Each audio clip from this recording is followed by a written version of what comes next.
Worcestershire sauce, for me, is one of the key ingredients in making an absolutely unforgettable rib roast. Today, I'm gonna show you a simple technique I use to get that edge-to-edge medium rare perfection. I'm also gonna teach you how to use the bones to make a sauce that really sends this whole roast over the freaking top. And as always, my friends, there is no time to waste. Now let's go!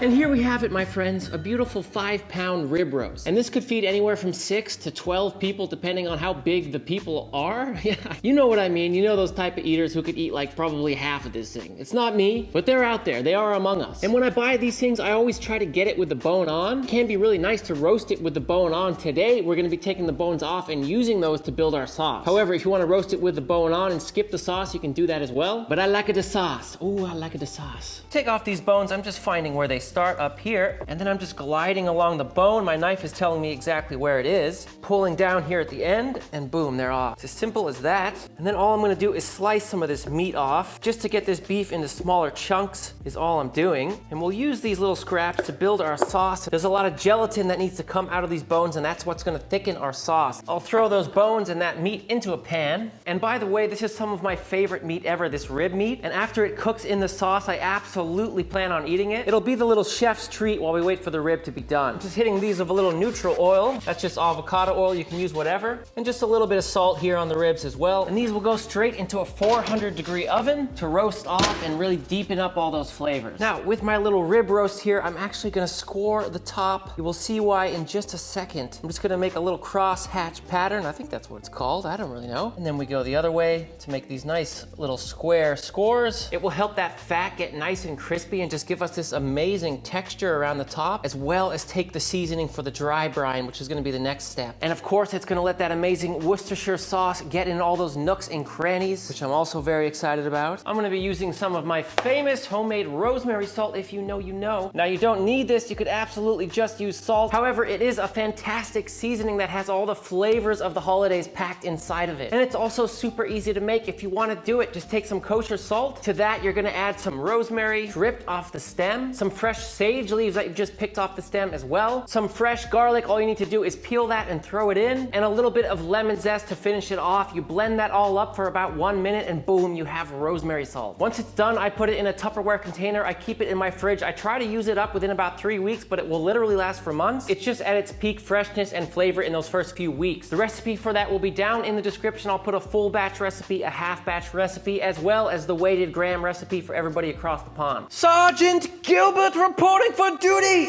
Give me a little mustache rub. I don't know if you heard, but Worcestershire sauce is an absolutely divine combination to have with beef. I call it anchovy water because that is one of the main ingredients of it. I don't know if you knew that either. This delectable black liquid is gonna add some unbelievable umami flavor to this rib roast. It's really, really good. And when you're buying this stuff, just remember Lee & Perrins. This is the only brand I'm gonna use. And here we go. I'm starting with the Worcestershire sauce. Worcestershire sauce. God, that's how you say it. I know it. It's Worcestershire sauce. And I'm just gonna rub that all in. Oh gosh, all the way around the beef here, around the bottom end, just everywhere. Don't be shy. There we go. And now same process here with the rosemary salt. We're gonna hit it all around. Rosemary salt and Worcestershire sauce, yes. We'll be thorough with that salt as well, getting it everywhere, just like so. That's just sentient black pepper, my friends, and I'm not gonna be shy with this. This is a really thick, big piece of meat, so we wanna go pretty heavy with the seasoning. Same deal here all the way around. Make sure we cover every little square inch of this roast. And the last thing I'm gonna do is lay down 3 pieces of butcher's twine, place our rib roast over the twine, and then we'll just tie these up, just trying to make it one mass so it will cook evenly in the oven. I do a couple twists like this so it doesn't loosen up on you. Then just tighten it up to where you want it and tie it off. And you can really see now, as you just saw it change on camera, it used to come out to right about here, right? And now it's more of a solid brick, which is gonna be great for what we wanna do. And there she is. Now there's only one thing left to do, my friends, and that is to wait for 1 day, because we are now gonna be dry brining the steak in the fridge, just uncovered on a wire rack like you see here before me. And as far as I'm concerned, this does 2 major things. It lets all that seasoning penetrate deep inside of the meat so every bite is nice and seasoned, as well as dry out the surface area of this steak a little bit so when we put it in the oven, it gets extra nice and crispy. Now, it's not gonna dry out as much as if you were to just use salt, and even though I covered it in that Worcestershire sauce, it's still gonna dry out in the fridge. So I'll see you tomorrow. My friends, if you ask me, you can't have a rib roast without making horsey sauce. That is horseradish sauce. To have a bite of that rib roast with the pan sauce and then a little bit of horsey sauce on top, oh my God, it's one of the best bites ever. Super easy to make. I'm gonna show you how to do it right now. Start with mayonnaise, sour cream, and crème fraiche. You don't need the crème fraiche. You can just do sour cream or crème fraiche. You don't need both. However, I have some on hand, so why not? A little bit of lemon juice, white wine vinegar, pinch of salt, more Worcestershire sauce. That's pretty key. Your horseradish, of course, that's fresh grated horseradish, but you can absolutely just use prepared. And some fresh chives, another optional thing, but I really like it in here. Give that all a really good mix. And remember one thing when you're making horseradish sauce is it takes a while for the sauce to pick up the spice from the horseradish, especially if you're using fresh horseradish. So add what I have in the description. If you want it spicier, wait about 20 minutes, then taste it, then add more, because it's amazing how much spicier it gets when it just sits. Delicious. Here are my bones and scraps after roasting for about 45 minutes, and you can see they are really dark brown. We're gonna get so much flavor out of these, just these little pieces of bones. At this point, I'll drop them in a little pot here.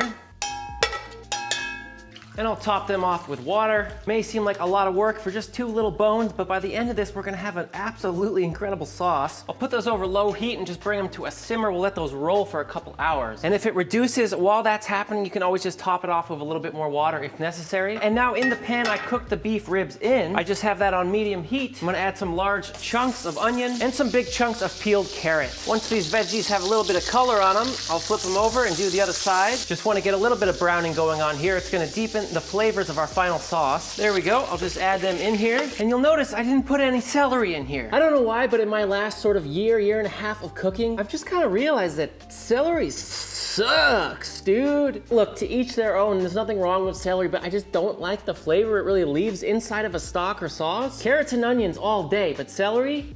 Get out of here, man. You're not cool. Now that is what you really don't want to waste. All I'll do here is add a little bit more water, and then I'll just scrape all this delicious fond off the bottom of the pan. That's a lot of flavor right there, and we want it in the sauce, not in our sink. In it goes, and now we just leave this to simmer. My ribs and vegetables at this point have been cooking for 3 hours. It's time to strain them out and finish this sauce. Here we go, into another pot. Oh, I can't wait to eat those ribs. A full extraction. It's actually a lot of gelatin in just 2 little ribs, and that's what we wanted to get out because it's what's gonna thicken our sauce. I'm just pushing a little bit through in the bottom. I don't wanna smash the vegetables through though and get them into the sauce, so I gotta be careful. At this point, the meat is falling apart. It's still absolutely delicious. I'm gonna eat this as a snack. Before I begin reducing, I just wanna get some of this fat off. There can be a little fat in there. There's some nice flavor in that fat, but we are certainly not gonna need it all. I'm just skimming some off so we don't end up with some weird broken sauce in the end. And when you swirl in the center like this, it's gonna push the fat to the edges. Then you get over there on the edge and just circle around. That looks about good for me. A little fat, but not too much. Now I'm gonna turn the heat onto medium and let this begin reducing. Actually, just move this to a different burner. We're gonna set another pan over here to get a little bit of wine into this sauce. I don't like a lot of wine in my sauces, just a little bit. I see the wine thing getting overdone a lot, and when you use too much wine, the sauce ends up doing like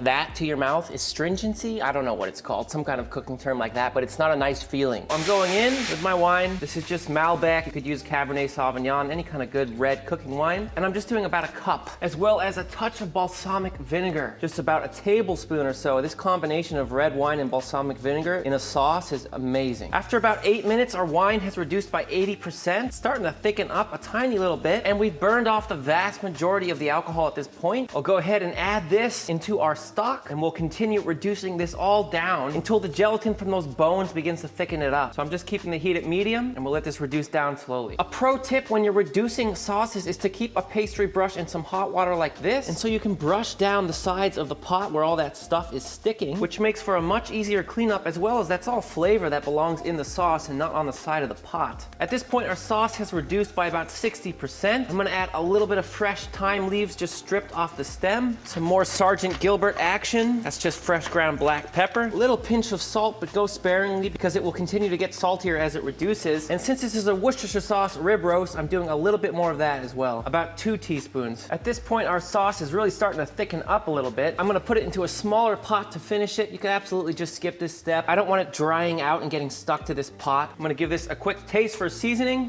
That is unbelievable. Last thing I'm gonna do is just turn this down to low. It's at a nice thickness. If you want it thicker, you can definitely reduce it it more, but this is good for me. And we're gonna add a few little cubes of cold unsalted butter that will just cut through the acidity of the red wine and the balsamic vinegar and just balance out this sauce a little bit. You don't need a lot. And our glorious sauce is complete. Okay, my friends, here we are the next day. It's been 24 hours and the salt and the Worcestershire sauce has really done its work. It's definitely dried out a lot. You can feel it on the touch. Oh, it smells so freaking good. I could eat this thing raw. I'm not going to, but I could. I can. I probably will. I'm actually cooking this on Thanksgiving Day, so I hope you enjoyed your turkey. This is better. My goal with this rib roast is to cut into it and have it be one flush pink, medium rare through the whole thing, pretty much edge to edge. And I'm gonna do this by starting it in a really low oven at 220 degrees, and then finishing it in a really hot oven at 500 degrees, or as hot as your oven can go. If you want, you can definitely use a probe thermometer, but the one I have is actually super big. I don't wanna leave a big hole in it, so I'm just gonna take it out periodically and just test it with this thin little thermometer. In it goes at 220, my friends. And there she is after 2 hours and 20 minutes. At this point, it's 100 degrees Fahrenheit internal. The only thing left to do now is crisp this up so we can get that fatty, crunchy, crispy, amazing exterior. That's my favorite part of a prime rib or rib roast. And so I've cranked up my oven to 500. I'm gonna stick it in and then pull it around 120 Fahrenheit. With these bigger roasts, you don't wanna pull it around 128, 130. It'll be like medium if you do that. So I'm gonna pull it a little under temp because it's gonna carry over quite a bit more than if you were to just cook a regular steak. And into the oven she goes one final time. Bon voyage.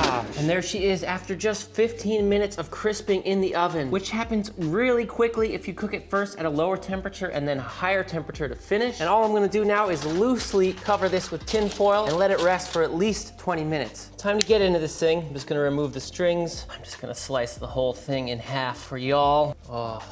Oh. Oh my God. Yes! Well, that looks pretty perfect if you ask me. Let's plate some of this up and finish with a little bit of our sauce. Oh, God, yes. Ha ha! Yes. Horseradish sauce. I'm going for the cap and try the beef on its own first.